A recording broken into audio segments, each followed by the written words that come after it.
Xin chào các bạn. Có nhiều người Trung Quốc nghĩ rằng bây giờ Việt Nam không dùng chữ Hán nữa sẽ bất lợi cho chuyển giao truyền thống. Tuy nhiên, tôi thấy đó sẽ bất lợi cho chuyển giao truyền thống chữ Hán của Việt Nam, nhưng không phải là mỗi truyền thống đều liên quan đến chữ Hán. Ví dụ nước mắm có liên quan gì với chữ Hán? Cũng có nhiều câu chuyện truyền khẩu trong dân gian không phải là ghi lại bằng chữ Hán. Cho nên trong video hôm nay tôi muốn bàn về một điều là cái gì là truyền thống chữ Hán. Các bạn thân mến, ngày xưa dù là ở Trung Quốc hay là ở Việt Nam chỉ có 10% dân số có thể dùng được chữ Hán, tại vì 90% dân số là mù chữ. Và có một điều đáng chú ý là có thể dùng được chữ nhưng không nhất định sẽ có thể sử dụng được chữ, tức là không nhất định có thể viết bài. Tại vì ngày xưa viết bài là viết bài cổ văn, hoàn toàn không giống với khẩu ngữ, cho nên phải huấn luyện rất nhiều mới có thể nắm bắt được kỹ năng viết bài. Ví dụ ngày xưa có một số nghề kinh doanh có thể nhận được chữ, có thể làm kế toán, nhưng khi họ muốn gửi thơ cho người thân cũng phải đi tìm những người chuyên môn viết bài. Thế ai có thể viết bài? Tất nhiên là những người muốn đi tham gia khoa cử, tại vì không viết được bài thì không thể làm được quan. Thế họ có bao nhiêu người? Chúng ta lấy nhà Thanh làm ví dụ. Dân số nhà Thanh có 400 triệu người, tổng sinh có khoảng 3 triệu người. Tổng sinh ý là những người có đi trường học nhưng chưa đỗ khoa cử hay là không đỗ khoa cử, tức là không có tư cách làm quan. Bây giờ chúng ta giả định rằng họ đều có năng lực viết bài, thế họ chỉ chiếm 0,75% trong tổng dân số. Nói chung, ngày xưa ở Trung Quốc chỉ có 1% dân số có năng lực viết bài. Bây giờ chúng ta giả định rằng tình hình như vậy cũng có thể áp dụng cho Việt Nam ngày xưa, tức là ngày xưa ở Việt Nam cũng chỉ có 1% dân số có năng lực viết bài. Có một điều đáng chú ý là họ viết bài là muốn đi tham gia khoa cử. Đi tham gia khoa cử là vì muốn làm quan. Thế truyền thống mà họ để lại là gì? Theo tôi, tất nhiên là truyền thống sĩ phu. Cho nên tôi muốn đưa ra một ý kiến cho rằng cốt lõi của truyền thống chữ Hán là truyền thống sĩ phu.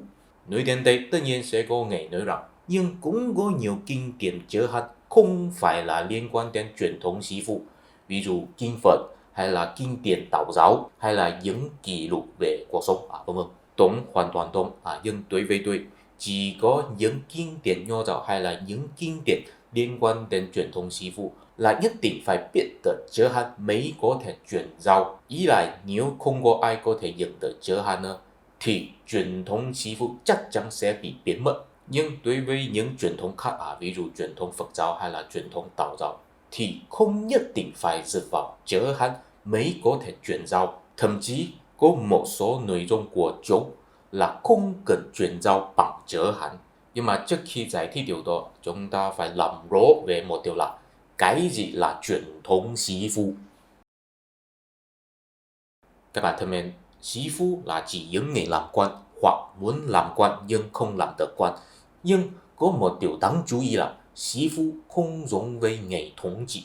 Sĩ phu là dùng nhiều năm học chữ Hán và sau đó đi thi khoa cử và sau đó đỗ khoa cử mới có thể làm quan, trở thành một phần trong tầng lớp thống trị. Nhưng cũng có nhiều người là không cần đi thi khoa cử nhưng cũng có thể làm quan. Ví dụ những xã quan ở làng xã, họ là được người làng xã bầu cử mình làm xã quan. Cũng có nhiều người là xuất thân từ hoàng gia hay là xuất thân từ gia tộc cung thực, họ cũng không cần đi thi khoa cử, cũng có thể trực tiếp làm quan, thậm chí có thể làm quan lớn hơn sĩ phu. Các bạn có thể thấy rằng truyền thống sĩ phu có một quan hệ rất quan trọng với chế độ khoa cử. Thế ý là nếu không có chế độ khoa cử thì không có truyền thống sĩ phu hay là sao? Đúng, theo tôi, ví dụ Nhật Bản. Ngay cả Nhật Bản có dùng chữ Hán, bây giờ cũng có, nhưng Nhật Bản không có chấp hành chế độ khoa cử, cho nên ở Nhật Bản không có truyền thống sĩ phu. Ngày xưa, người Nhật Bản học chữ Hán chỉ là vì muốn đọc hiểu kinh điển Trung Quốc thôi, không phải là vì muốn làm quan. Nhưng mà trong thời hiện đại, Nhật Bản vẫn dùng chữ Hán, cho nên chữ Hán đã được bản địa hóa ở Nhật Bản rồi. Nhưng mà có một xu hướng là chữ Hán càng ngày càng ít được sử dụng, tại vì bây giờ người ta không viết chữ bằng tay là nhắn tin bằng điện thoại, cho nên học chữ Hán không tiện. Có lẽ sẽ có một ngày nào đó người Nhật không dùng chữ Hán nữa. Và thật ra khi Nhật Bản quyết định mở rộng giới hạn, mở rộng hệ chế viện Nhật Bản để biểu đạt tiếng Nhật hiện đại, ta có một ý tưởng là sẽ càng ngày càng ít dùng giới hạn, tức là dùng giới hạn chỉ là một giai đoạn tạm thời thôi, một giai đoạn chuyển tiếp thôi. Quay trở về Việt Nam, họ giới hạn là vì muốn đi thi khoa cử, và nội dung khoa cử là chủ yếu là kinh điển nho giáo, và mục đích đi thi khoa cử là vì muốn làm quan. Khoa cử, nho giáo, làm quan, ba yếu tố này tạo nên nội dung của truyền thống sĩ phu, cũng là cốt lõi của truyền thống giới hạn. Các bạn thân mến, ở Trung Quốc, khoa cử là bắt đầu được chấp hành vào nhà Tùy và nhà Tần, nhưng phải đến nhà Tống mới phát triển đến mức hoàng học, và sau đó đến nhà Minh và nhà Thanh, nội dung khoa cử mới cố định, tức là kiểm tra tớ thơ là luận ngữ, mệnh tờ, tài hộ và trung dung. Nếu các bạn có coi video hồi trước của tôi thì sẽ biết nho giáo có nho giáo thầy Hán và nho giáo thầy Tống. Tớ thơ là kinh điển của nho giáo thầy Tống, tại vì trước triều Tống tớ thơ không quan trọng lắm, ngũ kinh mới quan trọng. Ngũ kinh là kinh dịch, kinh thơ, kinh thi, kinh lễ và xuân thu. Nội dung khoa cử của nhà Nguyễn của Việt Nam là làm theo nhà Minh và nhà Thanh của Trung Quốc. Và khi bắt đầu Việt Nam tiếp thu nho giáo từ Trung Quốc là họ nho giáo thầy Hán, không phải là nho giáo thầy Tống. Phải đến nhà Lê mới tiếp thu nho giáo thầy Tống, tức là đến nhà Lê nội dung khoa cử mới là tớ thơ, và cũng phải đến nhà Lê chế độ khoa cử mới phát triển đến mức hoàn hảo ở Việt Nam. Tức là trước nhà Lê đa số quan lại không phải là có đi thi khoa cử. Tại sao nho giáo thầy Tống trở thành nội dung khoa cử? Theo tôi, tại vì nho giáo thầy Tống có nhấn mạnh một khái niệm cho rằng bè tôi phải trung thành với nhà vua một cách vô điều kiện, và nếu có vấn đề gì xảy ra thì nguồn gốc là con người không có tuân theo luân lý. Tức là nếu mỗi ngày đều tuân theo luân lý thì thế giới này sẽ không có vấn đề gì cả. Bây giờ nghe lại rất hù lộn, tôi cũng thấy vậy. Nhưng trong lịch sử khái niệm này thực sự có phát huy công dụng. Các bạn từng có chú ý chưa? Khi nhà Lý suy yếu và nhà Trần thay thế nhà Lý là nhà Lý dừng lại ngôi vị cho nhà Trần, cái này gọi là thiện nhượng. Khái niệm thiện nhượng là do nho sĩ thầy Hán phát triển ra. Đó là một khái niệm phổ biến trong nho giáo thầy Hán. Nhưng sau triều Tống, trong nho giáo thầy Tống, khái niệm thiện nhượng bị coi là trái ngược với luân lý. Tại vì bè tôi trung thành với hoàng đế hay là trung thành với nhà vua nên là vô điều kiện. Không có đạo lý là nhà vua dừng lại ngôi vị cho bè tôi để bè tôi trở thành nhà vua.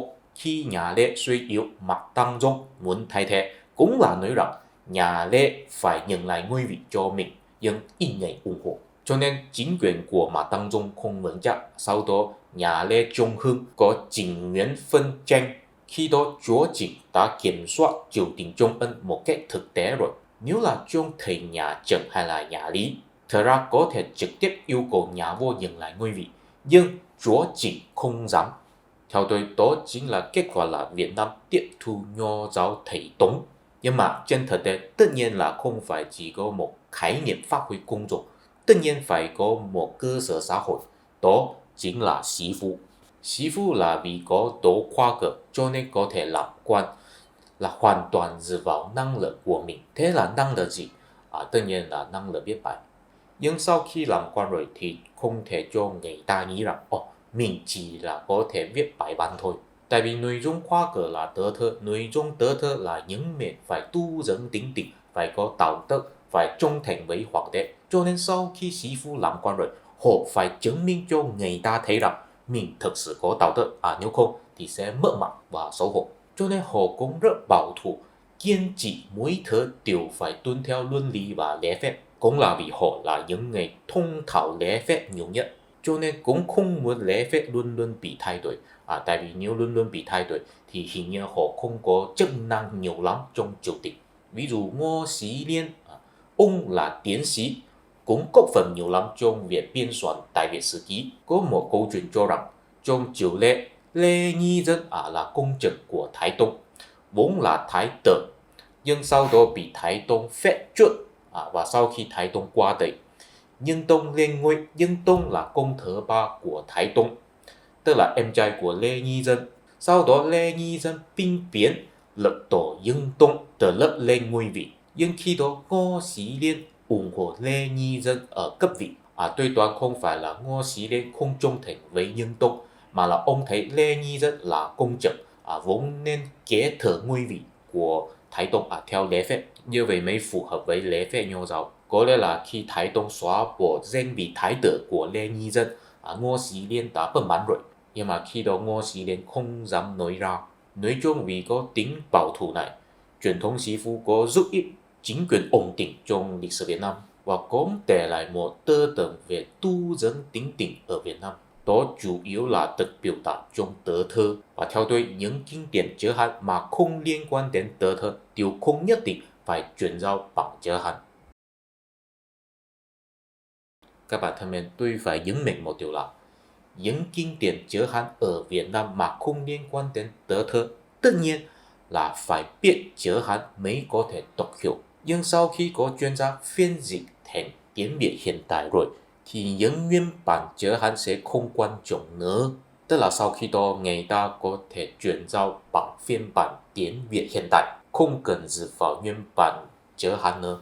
Cho nên theo tôi, những người đang làm công việc là phiên dịch nguyên bản chữ Hán sang tiếng Việt hiện đại, công việc của họ rất quan trọng và rất vĩ đại, nhưng cũng rất đáng thân. Tại vì họ xài nhiều năm học chữ Hán mới có thể đọc hiểu nguyên bản chữ Hán mà rất khó hiểu, nhưng thu nhập rất ít giống với tôi. Tất nhiên có lẽ là thu nhập của họ thật sự rất cao, chỉ là tôi là nghèo thôi. Có lẽ những kinh điển chữ Hán mà không liên quan đến tớ thơ chủ yếu là kinh Phật và kinh điển Đạo giáo. Đầu tiên là những kinh Phật chữ Hán, thật ra chúng đều là phiên dịch từ tiếng Pali hay là tiếng Phạn sang chữ Hán. Tiếng Phạn và tiếng Pali là ngôn ngữ cổ xưa ở Ấn Độ, và trong thời hiện đại thật ra những nghiên cứu Phật giáo uy tín nhất thật ra là dịch vào tiếng Phạn hay tiếng Pali. Và tôi thấy bây giờ giáo dục đã phổ biến rồi, cho nên đối với một nhà nghiên cứu hay một thầy tu tự học tiếng Pali hay là tiếng Phạn không phải là một chuyện không khả thi. Ví dụ ở Nhật Bản, ngày xưa Nhật Bản là chủ yếu dịch vào phiên bản chữ Hán, nhưng bây giờ họ đã càng ngày càng nhiều tham khảo phiên bản tiếng Phạn để giải thích giáo lý Phật giáo một cách rõ ràng hơn và gần gũi hơn với ý tưởng vốn có, và cũng có phiên dịch nhiều kinh Phật chữ Hán thành tiếng Nhật hiện đại. Tất nhiên tôn giáo phải hòa nhập với bản sự, cho nên không nhất định là phải 100% tuân theo ý tưởng vốn có.